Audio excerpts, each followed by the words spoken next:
Welcome to టీవీ20 news bulletin. ముందుగా headlines.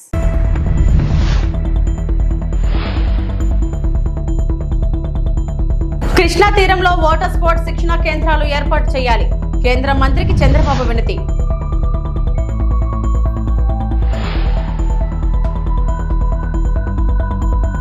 Vizag MedTech zone కు సీఎం కొత్త రూపం తెచ్చారు మంత్రి సత్యకుమార్.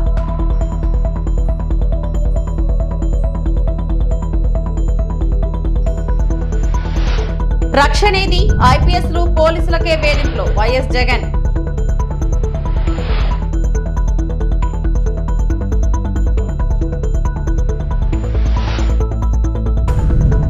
తిరుమల శ్రీవారిని దర్శించుకున్న నటి ప్రణీత.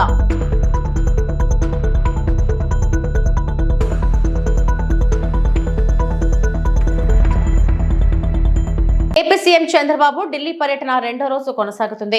బుధవారం కేంద్ర కార్మిక క్రీడా శాఖ మంత్రి మన్సుఖ్ మాండనియాతో సీఎం భేటీ అయ్యారు. అమరావతిలో అంతర్జాతీయ ప్రమాణాలతో బ్యాడ్మింటన్ శిక్షణ కేంద్రం ఏర్పాటుకు సహకరించాలని కోరారు. అమరావతిలో జాతీయ జల క్రీడల శిక్షణ హబ్ ఏర్పాటుకు అవకాశం ఉందన్నారు.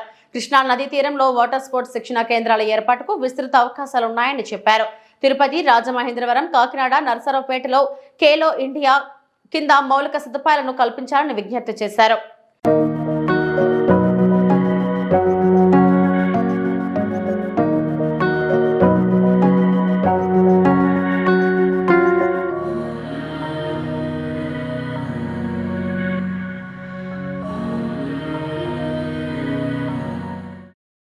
విశాఖ మెట్టెక్ జోన్ కి ముఖ్యమంత్రి చంద్రబాబు కొత్త రూపం తెచ్చారని వైద్య ఆరోగ్య శాఖ మంత్రి సత్యకుమార్ అన్నారు. విశాఖ గీత మెడికల్ ఇన్స్టిట్యూట్ లో ఎమర్జెన్సీ డిపార్ట్మెంట్, అడ్వాన్స్డ్ ఆపరేషన్ థియేటర్లను ఆయన ప్రారంభించారు. గీతం అత్యాధునిక వైద్య సదుపాయాలు అందిస్తుందని కితాబిచ్చారు. ఆపరేషన్ థియేటర్లు, ఐసీయూలు చాలా బాగున్నాయన్నారు. ఈ రాష్ట్రానికి ఒక నిర్దిష్టమైన లక్ష్యాన్ని 2047 నాటికి గౌరవ ముఖ్యమంత్రి గారు Swarnandhra, healthy, wealthy, happy Andhra Pradesh నిర్మాణం కోసం చేపట్టారు. ప్రజల ఆరోగ్యంగా ఉంటేనే మనం అనుకుంటున్న స్వర్ణాంధ్ర కానీ లేదా వికసిత ప్రధానమంత్రి గారు ఆకాంక్షిస్తున్న వికసిత భారత్ నిర్మాణం అవుతుంది. కాబట్టి దీంట్లో భాగంగానే ఎంఎంఆర్ని ఇప్పుడు 43 నుంచి 5కి తీసుకొచ్చే ప్రయత్నం చేస్తున్నాం. ఐఎంఆర్ని 23 నుంచి 2కి తీసుకొచ్చే ప్రయత్నం చేస్తున్నాం. అవుట్ ఆఫ్ పాకెట్ ఎక్స్పెండిచర్ని 63% నుంచి 15% తీసుకెళ్లే దిశగా కూడా చర్యలు చేపట్టడం జరిగింది. రాబోయే రోజుల్లో ఈ 29 నాటికే ఒక సమూలమైన మార్పుని ఆరోగ్య వ్యవస్థలో రాష్ట్రంలో చేసి చూపిస్తాం. స్వర్ణాంధ్ర నిర్మాణానికి ఆంధ్రప్రదేశ్ ఆరోగ్య శాఖ ప్రధానమైన భాగస్వామ్యం వహిస్తుంది కూడా ఈ సందర్భంగా నేను తెలియజేస్తున్నాను. ఏజెన్సీ ప్రాంతాల్లో ప్రధానంగా దృష్టి పెట్టాం. మీకు ఏజెన్సీలో ప్రెగ్నెన్సీ మనం పేపర్లలో వస్తున్న నెగిటివ్ ఏంటంటే గతంలో రహదారుల మీద దృష్టి పెట్టకపోవడం. ఇవాళ పవన్ కళ్యాణ్ గారు దాని మీద ప్రత్యేక దృష్టి పెట్టి PM జన్మన్ కింద ఇవాళ గ్రామాలకి, సుదూర ప్రాంతాలకి రహదారి లేని కారణంగా అవి చేస్తున్నాం. మీరు ఆశ్చర్యపోతారు. ఈ ఫీడర్ అంబులెన్సులు గతంలో NDA 1 ఉన్నప్పుడు చంద్రబాబు నాయుడు గారి నాయకత్వంలో 132 ఫీడర్ అంబులెన్సులు గిరిజన ప్రాంతాల్లో పెడితే 5 సంవత్సరాల పాటు వాటి నిర్వహణ లేకపోవడం వల్ల వాటిని మూలను పడేశారు. మేము వచ్చిన తర్వాత వాటిని మళ్ళీ రీఫర్బిష్ చేసి 119 ఫీడర్ అంబులెన్స్లు ఇవాళ మళ్ళీ దీంట్లోకి తీసుకొచ్చాం. ఇప్పుడు కొత్తగా టెండర్లు పిలిచి మరికొన్ని సేకరిస్తున్నాం. 860 బైకుల ద్వారా ఇవాళ కొత్తగా టెండర్లు పిలుస్తున్నాం. అంటే గిరిజన ప్రాంతాల్లో ఈ లోటుపాట్లను సవరించే ప్రయత్నం చేస్తున్నాం. ప్రధానంగా నేను ఈ సందర్భంగా చెప్పదలుచుకుంది ఏంటంటే ఒక కమిట్మెంట్ ఉన్న డాక్టర్లు కొద్దిమందే ఉంటున్నారు. గిరిజన ప్రాంతాలకి ఇప్పుడు ఎక్కడికి వెళ్ళినా కూడా ట్రాన్స్ఫర్ అడుగుతున్నది ఏంటంటే మేము పట్టణ ప్రాంతాల్లో ఉండాలనే దీంట్లో ఉన్నారు. ఆ కమిట్మెంట్ డాక్టర్ల వ్యవహార శైలిలో కూడా మార్పు తీసుకొచ్చే దిశగా ప్రయత్నాలు చేస్తున్నాం. ఏపీలో చంద్రబాబు ప్రభుత్వం పోలీసుల తీరుపై వైఎస్ఆర్సీపీ అధినేత వైఎస్ జగన్మోహన్ రెడ్డి సంచలన వ్యాఖ్యలు చేశారు. కూటమి ప్రభుత్వంలో తప్పుడు కేసులు పెట్టి పోలీసులు అధికారులనే సస్పెండ్ చేయించారని అన్నారు. 100 మంది పోలీసులను వీఆర్కు పంపారని చెప్పుకొచ్చారు. వైఎస్ఆర్సీపీ అధినేత వైఎస్ జగన్ తాజాగా మీడియాతో మాట్లాడుతూ పీపుల్ ఫ్రెండ్లీ పోలీసులు గతంలో మా వైఎస్ఆర్సీపీ ప్రభుత్వంలో తలెత్తుకొని పోలీసులు వివక్ష లేకుండా పనిచేస్తారు. ఇప్పుడు అలాంటి పరిస్థితి లేదు. చంద్రబాబు మాట ఏ పోలీస్ అధికారి అయినా వినాల్సిందే, లేకుంటే ఇబ్బందులు తప్పుడు కేసులు పెట్టి పోలీస్ అధికారులనే సస్పెండ్ చేయించారు. 100 మంది పోలీసులను వీఆర్కు పంపారు. డీజే స్థాయి అధికారులను కూడా వేధిస్తున్నారు. సీనియర్ ఐపీఎస్లను పిఎస్ఆర్ సంజయ్, కాంతి రాణా, విశాల్ గున్నిపై తప్పుడు కేసులు బనాయించారు. 8 మంది డీఎస్పీలను సస్పెండ్ చేశారు. అనేక మంది సీనియర్ అధికారులకు పోస్టింగ్స్ ఇవ్వకుండా వేధిస్తున్నారని అన్నారు. దీనికోసం చంద్రబాబు నాయుడు గారు విచ్చలవిడిగా అధికార దుర్వినియోగానికి పాల్పడుతూ ఉన్నాడు. గతంలో పోలీసులు ఎలా ఉండేవాళ్ళు మా ప్రభుత్వ హయాంలో అని అంటే అత్యుత్తమ పనితీరుతో, గతంలో పోలీసులు మా హయాంలో అత్యుత్తమ పనితీరుతో, సంస్కరణలతో ఎవరికి ఏ సమస్య వచ్చినా కూడా పోలీసింగ్ అనేది కానీ సమస్యలు సాల్వ్ చేయడం కానీ తలెత్తుకొని చేసే పరిస్థితులు గతంలో ఉండేటివి అధికారులకి. ఈరోజు ఆ అధికారుల పరిస్థితి ఏమిటి అని అంటే, చంద్రబాబు నాయుడు గారి మాట ఏ పోలీస్ అధికారైనా కూడా వినకపోతే వాళ్ళ పరిస్థితి ఏమిటి అని అంటే, డీజీ స్థాయిలో ఉన్న అధికారి సైతం, పిఎస్ఆర్ ఆంజనేయులు డీజీ స్థాయి అధికారి, ఈయన మాట వినకపోతే తప్పుడు కేసులు పెట్టి అరెస్ట్ చేశారు. మరో డీజీ స్థాయి అధికారి సునీల్ కుమార్ను, మరో అడిషనల్ డీజీ సంజయ్ను, దళిత ఆఫీసర్లు వీళ్ళంతా, ఇంకొక బీసీ ఆఫీసర్ ఐజీ కాంతి రాణా టాటాను, డిఐజీ ఎస్సీ అధికారి విశాల్ గున్ని, వీరందరిపై తప్పుడు కేసులు పెట్టి సస్పెండ్ చేయించారు. ఎందరో ఎస్పీ స్థాయి అధికారులపై తప్పుడు కేసులు పెట్టి విచారణ పేరుతో వేధిస్తూ ఉన్నారు. వీరు కాక నలుగురు నాన్ క్యాడర్ ఎస్పీలు, ఒక కమాండెంట్ స్థాయి అధికారి, 22 మంది అడిషనల్ ఎస్పీలు, 55 మంది డిఎస్పీలకు పోస్టింగులు లేవు. మరో 6 డిఎస్పీలు, 3 అడిషనల్ కమాండెంట్లు, 2 అసిస్టెంట్ కమాండెంట్లు కూడా హెడ్ క్వార్టర్లో రిపోర్టింగ్ చేయిస్తూ ఉన్నారు. 8 మంది డిఎస్పీలు సస్పెండ్. వీరు కాక మరో 80 నుంచి 100 మంది ఇన్స్పెక్టర్లు, 100 మంది కానిస్టేబుళ్ళు విఆర్లో ఉన్నారు. చంద్రబాబు నాయుడు గారి మాట ఎవరైతే వినరో వారి పరిస్థితి ఇది. అంబేద్కర్ కోనసీమ జిల్లా కొత్తపేట నియోజకవర్గం రాష్ట్ర అభివృద్ధికి కూటమి ప్రభుత్వం కృషి చేస్తుందని, ప్రజల మద్దతుతో ముందుకు సాగుతున్నామని కొత్తపేట ఎమ్మెల్యే బండారు సత్యానందరావు అన్నారు. డాక్టర్ బిఆర్ అంబేద్కర్ కోనసీమ జిల్లా కొత్తపేట నియోజకవర్గంలోని ఆలమూరు మండలం చింతలూరు, సూర్యారావుపేట గ్రామాల్లో సుపరిపాలనలో తొలి అడుగు కార్యక్రమం నిర్వహించారు. ఎమ్మెల్యే బండారు సత్యానందరావు ఇంటింటికి వెళ్లి ప్రజల సమస్యలు అడిగి తెలుసుకున్నారు. ప్రభుత్వం అందజేస్తున్న సంక్షేమ పథకాల వివరాలను వెల్లడించారు. ఈ సందర్భంగా ఎమ్మెల్యే మాట్లాడుతూ, కూటమి పాలనలో సంక్షేమం, అభివృద్ధి 2 సమపాలనలో సాగుతున్నాయన్నారు. గత ఏడాది మాదిరిగానే వచ్చే 4 ఏళ్లలో అద్భుతమైన అభివృద్ధి జరుగుతుందని, ప్రజల ఆశీర్వాదంతో రాష్ట్రం వేగంగా ముందుకెళ్తుందన్నారు. ప్రజలలో విశ్వాసం, పాలనలో పారదర్శకతకే కూటమి ప్రభుత్వ ప్రాధాన్యం ఇస్తుందని ఆయన స్పష్టం చేశారు.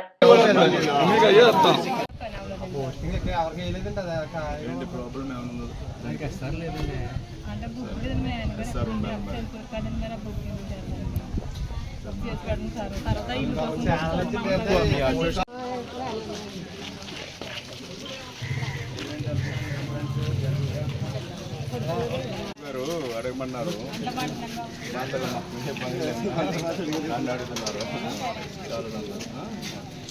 కదా,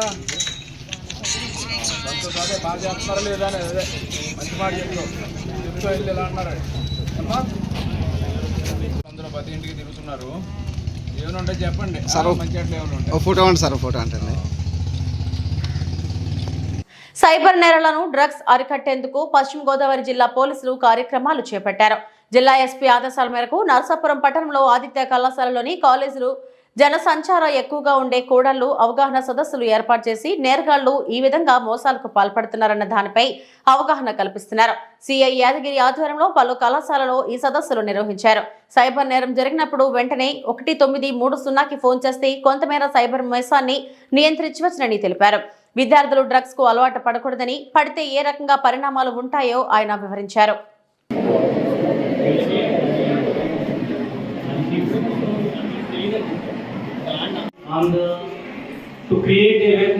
వాడేం చెప్తాడు, నైట్ ఎవరు వచ్చినా సరే వాడు డబ్బులు ఇస్తే కానీ ఏమన్నా అంటాడు.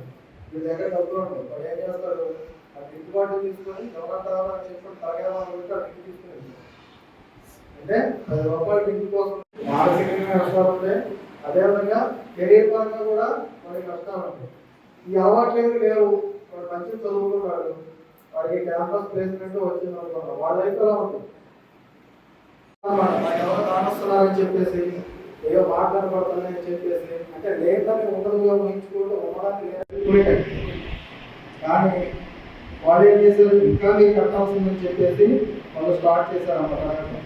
నేను ఎందుకు కట్టాలి, తల్లిదండ్రులు డబ్బులు ఇవ్వలేదు అనుకోండి, చాలా మంది స్టూడెంట్స్ అనమాట మన దగ్గరనే ఒక స్టూడెంట్ అవునా, నేను 50 కోట్లు పెట్టుబడి పెట్టాలంటే అంతకన్నా ఎక్కువ సంపాదించాలి.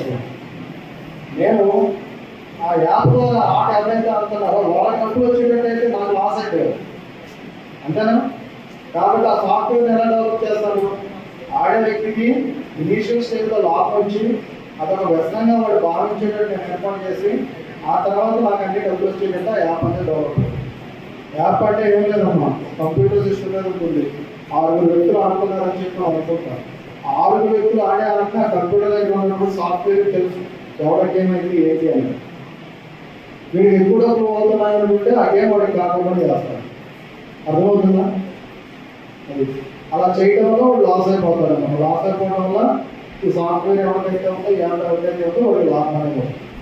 ఎట్టి పరిస్థితుల్లో ఎవరు కూడా ఈ యాప్ ద్వారా బెట్టింగ్ అంటే లాభపడేటువంటి వ్యక్తి ఎవరు ఉండదు. ఇనీషియల్ స్టేజ్లో లాభపడతారు. ఎలా అంటే వాడే ఒక మెసేజ్ ఫార్వర్డ్ చేస్తాడు, మీకు బోనస్ మీకు 1000 రూపాయలు ఇచ్చారో ఆడుకోండి అని చెప్పేసి రూపాయలు పెట్టాం. ఆ యాప్ ఇన్స్టాల్ చేసుకుందాం, ఆ బోనస్ ఇచ్చిన 1000 రూపాయలతో మనం ఆట స్టార్ట్ చేస్తాం. దాని మీద మన 2000 3000 మనకి వస్తే డబ్బులు. తిరుమల శ్రీవారిని సినీ నటి ప్రణీత దర్శించుకున్నారు. బుధవారం వీఐపీ ప్రారంభ విరామ దర్శన సమయంలో భర్త కుమారుడితో కలిసి ఆమె స్వామివారి సేవలో పాల్గొన్నారు. దర్శనం అనంతరం రంగనాయకుల మండపంలో ఆమెకు పండితులు ఆశీర్వచనం చేసి స్వామివారి తీర్థ ప్రసాదాలను అందజేశారు.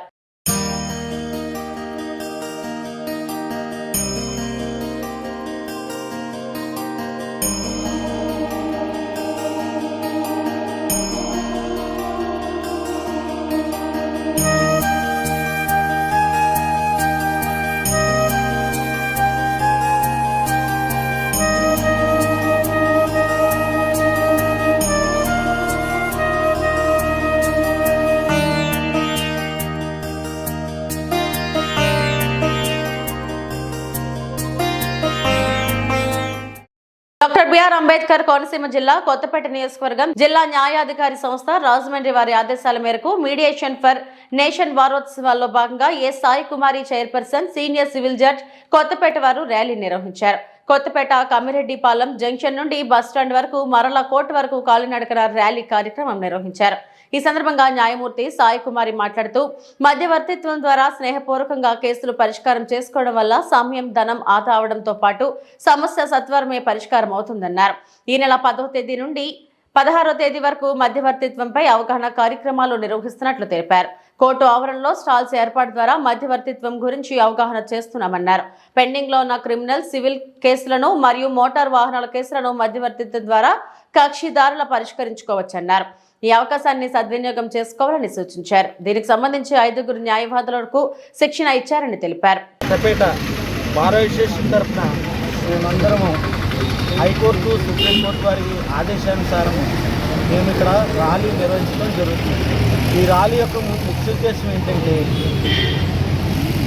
ప్రజలందరూ కూడా వారికి ఉన్నటువంటి సమస్యలన్నింటినీ కూడా ఈ యొక్క మధ్యవర్తిత్వం ద్వారా పరిష్కరించుకొని సమయాన్ని డబ్బుని ఆదా చేసుకోవాలని, అదే రకంగా గ్రామాల్లో ఉన్నటువంటి జనమందరూ కూడా శాంతియుతంగా ఉండాలని కోర్టు వారి ఉద్దేశం. ఆ యొక్క హైకోర్టు వారి సుప్రీంకోర్టు ఆదేశాల మేరకు ఈరోజు కొత్తపేట బార్ అసోసియేషన్ తరఫున మేము అందరూ కలిసి ఈ యొక్క అవగాహన ర్యాలీ నిర్వహించడం జరిగింది. ఈ యొక్క అవగాహన ఉద్దేశం ఏంటంటే ఈ లోకల్లో ఉన్నటువంటి ప్రజలందరూ కూడా ఈ యొక్క మధ్యవర్తిత్వం యొక్క విశిష్టతను తెలుసుకొని వారి సమస్యలను కోర్టు ద్వారా మధ్యవర్తిత్వం ద్వారా పరిష్కారం చేసుకోవాలని కోరుకుంటున్నాం. అలాగే ఈ యొక్క ర్యాలీకి అధ్యక్షత వహించినటువంటి మా సీనియర్ సివిల్ జడ్జి గారికి, అలాగే మా తోటి న్యాయవాదులందరికీ, అలాగే మా కోర్టు స్టాఫ్ అందరికీ మేము ధన్యవాదాలు. అలాగే ఈ లోకల్లో కొత్తపేట సర్పంచ్ గారికి, అలాగే ఇక్కడ ఉన్నటువంటి పోలీసు వారికి, అలాగే మీడియా మిత్రులకి అందరికీ నా ధన్యవాదాలు తెలియజేసుకుంటాను. ఈ సందర్భంగా చాలా సీనియర్ సిటిజన్స్ గారి అధ్యక్షతన ఈ రోజున ఈ అవేర్నెస్ ప్రోగ్రాం రాజీ మార్గం అనే దాని మీద ఒక న్యాయవాదులు సంబంధించిన స్టాఫ్ తోటి చాలా ఒక పబ్లిక్లో అవేర్నెస్ కోసం కొత్తపేట టౌన్లోని ర్యాలీ కార్యక్రమం చేపట్టాం. ఏంటంటే కేవలం ఇప్పుడున్న పరిస్థితుల్లో చాలా న్యాయం అనేది చేయాలన్నా ఏదైనా దావాలు వేసుకోవాలన్నా ఖర్చుతో కూడిన పని. దానికన్నా ఈ మధ్యవర్తిత్వం ద్వారా, మీడియేషన్ ద్వారా కొంత వెసులుబాటు కల్పించాలనే ఉద్దేశంతో సుప్రీంకోర్టు, ఆంధ్రప్రదేశ్ హైకోర్టు వారు, అలాగే డిస్ట్రిక్ట్ కోర్టు వారు, లీగల్ సెల్ ఆధ్వర్యంలో మా సబ్జెక్ట్ గారు ఈ కార్యక్రమాన్ని ప్రోత్సాహకర కార్యక్రమం చేశారు. ఇది చాలా మంచి పబ్లిక్కి, ప్రతి ఒక్కరికి అవేర్నెస్ వస్తుంది. దీనివల్ల ఖర్చు తక్కువ, ఆదాయం అనేది కలిసి వస్తుంది. మాలాంటి వాళ్ళు తోటి నెస్సిటీ లేకుండా ఉంటుంది అనేది ప్రత్యేకంగా చెప్తూ, ఈ లిటిగేషన్ అనేది తగ్గుద్ది అనేది ఈ సందర్భంగా చెప్తూ, భీమిలిలో అవంతి సీను, గంటా సీను, ఇలా వీరిద్దరి సీను మొత్తం కాలిపోయింది. అందుకే జగన్ భీమిలి నియోజకవర్గానికి చిన్న సీనును నాయకుడిగా పంపించారా? ఇతను పేరుకు చిన్న సీను, కానీ కార్యకర్తలకు, నాయకులకు ఎల్లవెల్లలా అందుబాటులో ఉండి వారికి అండగా ఉంటూ అక్కడి ప్రజలు, కార్యకర్తలు మనసు గెలుచుకున్న సీను మజ్జి సీను. ఇటువంటి గొప్ప మనసున్న సీను మజ్జి సీను భీమిలి నియోజకవర్గానికి నాయకుడిగా దొరకడం ఇక్కడ ప్రజల అదృష్టమని కార్యకర్తలు, ప్రజలు భావిస్తున్నారు. భీమిలి నియోజకవర్గం వైఎస్ఆర్ కాంగ్రెస్ పార్టీ విస్తృత స్థాయి కార్యవర్గ సమావేశంలో పాల్గొన్నారు. చూస్తుంటే ఈ వేదిక మీద ఉన్నటువంటి పెద్దలతో తర్వాత మాట్లాడతాను నా పేర్లన్నీ, నాకైతే కొంచెం అసూయ కలుగుతుంది. ఈ జిల్లాలో, ఉమ్మడి విశాఖ జిల్లాలో ఏ నియోజకవర్గం వెళ్ళినా అంతా నిస్తేజం, కానీ భీమిలి నియోజకవర్గం వస్తే ఉత్తేజం.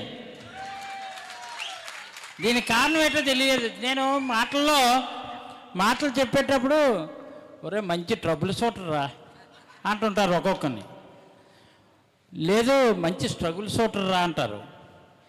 రియల్గా trouble shooter, struggle shooter, real fighter ఎవరంటే చిన్నశ్రీను. లేకపోతే ఇదేంటి, మేము అందరం ఓడిపోయి మేముంటే ఓడిపోయి మా మా మా ప్రజలతో మొహాలు చూస్తే ఓడిపోవడం ఒక ఎత్తు, వాళ్ళు వాడిపోవడం ఒక ఎత్తు.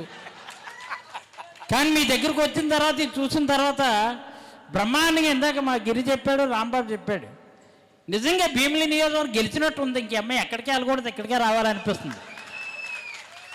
లేకపోతే భీమిలి ఈ నియోజకవర్గ పార్టీ మీటింగ్ అంటే ఇన్ని కార్లా, ఇంతమంది సార్లా, ఇన్ని కార్లు ఇంతమంది సార్లు ఉన్నటువంటి ఏకైక నియోజకవర్గం భీమిలి నియోజకవర్గం. అంచేత రేపు వస్తున్న ఈ జమిలి డెఫినెట్గా గెలుస్తాం. భీమిలి గెలవబోయే నెమలి చిన్నశ్రేణి. ఇది నిజం, అంటే గొప్ప కోసం చెప్పలేదు సుమా, ఎందుకంటే మీలో నవ్వు, మీలో లవ్వు చూస్తుంటే డెఫినెట్గా గెలిచేస్తామని అనిపిస్తుంది అనమాట. ఇంత చక్కగా ఇన్ని విధానాలతో ఒక నిబద్ధతతో 6 నెలలు అయింది, కానీ ఇంతమంది మీలో ఇంత ఉత్సాహం వచ్చిందంటే కేవలం నాయకత్వం మీద ఉన్నటువంటి పట్టుత్వం. ఎందుకంటే అది అన్నయ్య బొత్స సత్యనారాయణ గారి సారథ్యంలో అనేక పాఠాలు నేర్చుకొని ఈరోజు ఏ ప్రత్యర్థికి మమ్మల్ని చూసి భయపడతారో లేదో తెలియదు, కానీ చిన్నశ్రీని చూస్తే చాలామంది భయపడే రోజులు వచ్చాయి. చాలామంది శ్రీలు వచ్చారు ఇక్కడికి, చాలా శ్రీలు అందరూ వచ్చారు. కానీ ఆ శ్రీలు అంటే అందరికీ కూడా, ఆ శ్రీలు ఎక్కడున్నారో ఆ శ్రీలు అందరికీ వాళ్ళంటే పులుపు, ఈయనంటే రేపు రాబోయేది గెలుపు అని మాత్రం మనం చేస్తున్నా విషయం. ఇదేంటిది కార్యక్రమం, ఏంటిది? బాబు షూరిటీ, మోసం గ్యారంటీ. ఈ బాబు షూరిటీ, మోసం గ్యారంటీ రేపు తెలుగుదేశానికి అరెస్ట్ అవ్వడానికి వారెంట్ అని మాత్రం ఈ సందర్భంగా మనం చేస్తున్నాం. అందుకనే ఈరోజు ఈ నియోజకవర్గానికి చంద్రబాబు కోసం బనకచర్లకు అడ్డు రాకుండా ఉండడానికి కాళేశ్వరాన్ని పంట పెడుతున్నారు. నీళ్ల విషయంలో రేవంత్ రెడ్డి మాట్లాడుతున్న ప్రతి అక్షరం చంద్రబాబు రాసి పంపిందే. నీ మంత్రులు, నువ్వు వేలాది లారీలతో ఇసుక తవ్వడానికి నువ్వు ఇవాళ కాళేశ్వరం నీళ్లను ఇవ్వడం లేదు అని మాజీ మంత్రి ఎమ్మెల్యే జగదీష్ రెడ్డి అన్నారు. కేవలం చంద్రబాబు డైరెక్షన్లో బనకచర్లకు అడ్డు రాకుండా ఉండడం కొరకు మాత్రమే కాళేశ్వరాన్ని బండబెడుతున్నావు.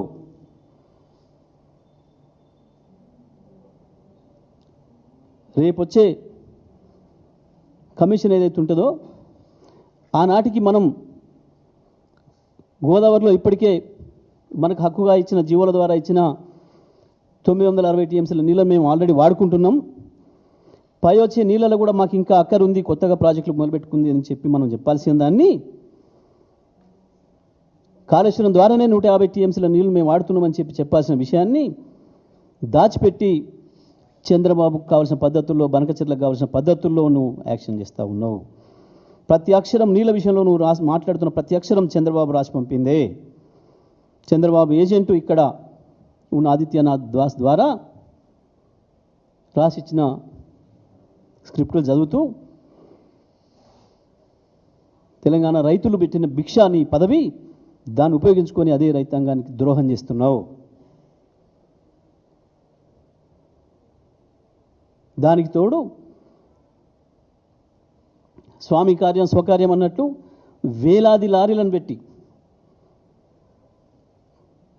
ఇసుక తోడుతున్న తోడేళ్ళు అక్కడ దుర్మార్గంగా కోట్లాది రూపాయలు సంపాదించుకోవడానికి నీవు, నీ మంత్రులు, నీ మంది మార్బలం చేసే దుర్మార్గం కొరకు కాళేశ్వరం నీళ్ళనివ్వటం లేదు ఇవాళ నువ్వు. తిరుమలలో అంటరానితనం కనిపిస్తుందని తిరుపతి మాజీ ఎంపీ చింతామోహన్ సంచలన వ్యాఖ్యలు చేశారు. టీటీడీ పరిపాలన భవనం దగ్గర ఆయన ధర్నా చేశారు. టీటీడీ ఈవోగా శ్యామలరావు బాధ్యతలు చేపట్టి ఏడాది పైగా అవుతున్నా ఎక్కడా కనిపించడం లేదన్నారు. వర్క్ ఫ్రం హోం చేస్తున్నారా అని ఎద్దేవా చేశారు.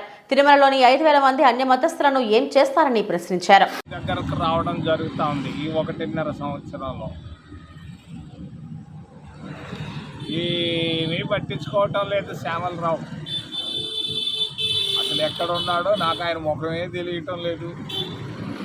మరి ఈవో గారు ప్రజలకు అందుబాటులో ఉండటం లేదు. వర్క్ ఫ్రమ్ హోమ్గా ఉన్నట్టుంది, అంతా తగ్గించు. వర్క్ ఫ్రమ్ హోమ్ రా, ఆఫీస్కి రా, వచ్చి కూర్చో.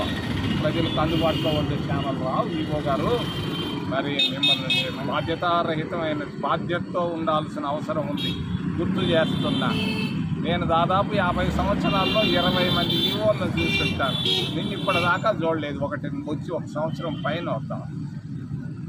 అది ముఖ్యంగా టీటీవీ అర్చకులకు మేము ఇళ్ల స్థలాలు ఇవ్వాలని డిమాండ్ చేస్తున్నాం. అలిపిరి దగ్గర దాదాపుగా 1 సంవత్సరం పైన డిమాండ్ చేస్తున్నాం. చంద్రబాబు నాయుడు ఇది నీకు తప్పదు, నేను చెప్తున్నాను. అర్చకులకి ఖచ్చితంగా వెంటనే 1 నెల లోపల 5 సెంట్లు అలిపిరి దగ్గర ఇచ్చాయి. తర్వాత మళ్ళీ ఆలోచిద్దాం. దాదాపు 1000 పైన ఉంటారు, వాళ్ళకి ఇచ్చేయి ముందు. తప్పదు చంద్రబాబు నాయుడు గారు, మీరు ఆలోచించండి. మీకు ఇది బాధ్యతగా మీకు చెప్తున్నాను. రెండో విషయం, బండి సంజయ్. ఏంది ఆ బండి? ఏం సంజయ్? ఎవరి అబ్బాయి? ఏంది తిరుపతిని గురించి మాట్లాడేదానికి? ఎవరి అబ్బాయి? 1000 మంది ఉన్నారంటున్నాడు అన్ని మతస్థులు. 1000 మంది కాదు, 5,000 మంది ఉన్నారు. ఏం చేస్తావో చేసుకో. 5,000 మంది ఉన్నారు అన్ని మతస్థులు. ఎవరు వాళ్ళు?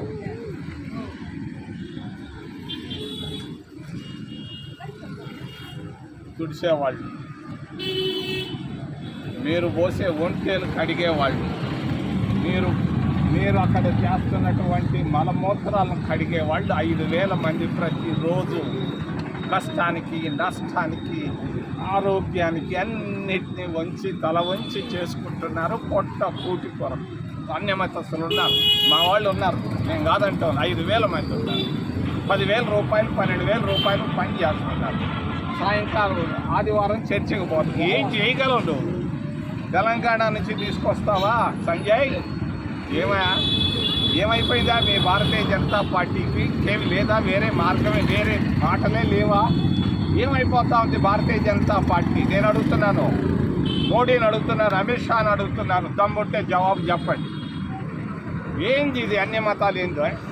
ఎవరై మీకు చెప్పేది? ఎన్ని కూటికి లేక దస్తున్నారు, ఉద్యోగాలు లేక దస్తున్నారు. దీని గురించి ఆలోచించుకుంటే అన్ని మతాలు ఇంకా ఎక్కువ మాట్లాడితే కన్నీళ్ళు వస్తాయి, జాగ్రత్త. రెండవది, తిరుమలలో క్షమించాలి, నేను బయట పడిన కానీ బయట పడుతున్నా. ఈరోజు అంటరాని తనం కనిపిస్తూ ఉంది తిరుమలలో. అంటరా. ఇవి ఇప్పటివరకు నా బులెటిన్ అప్డేట్స్. నమస్తే.